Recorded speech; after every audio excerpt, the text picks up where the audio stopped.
তো গাইস আমরা পিকে ল্যান্ডিং করি ডুও ভার্সেস স্কট।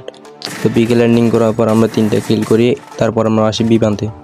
তো এখানে একটা হেডশট দিয়ে ডাউন করার পর কিলটা আমার চুরি করে নেয় এনিমি। তো এটারে এখন মারতে হবে, আর এটারে মারতে হলে এটা তো খালি ঘরের ভিতরে দূর পারতেছে। সাইডে এনিমি, ওরে ভাই চারিদিকে এনিমি, আরে মারিস না। এটা মনে হয় মেডিকেট করতেছে এখানে, ওয়েট, এই যে ওয়াল মারা প্যাক করে মেডিকেট করতেছে। থাম, নক, আমার টিমমেটও গেছে, ক্লিয়ার করে নি, তারপর তোরা রিভাইভ করতেছি, ওয়েট কর। এটি এনিমি আছে অনেকগুলো, ওরে ভাই কতগুলো এনিমি এখানে, চারিদিকে এনিমি আছে।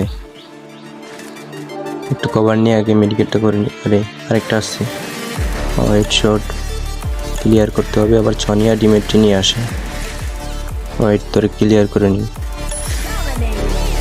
টিমমেটটাকে রিভাইভ করতে হবে এখন, টিমমেট রিভাইভ করে দিছি।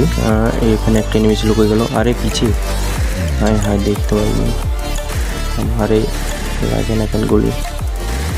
হেডশট, ক্লিয়ার করে নি, ফিনিশ। সামনে একটা এনিমি, হেডশট লাগ, আবার হেডশট, ক্লিয়ার করে নি।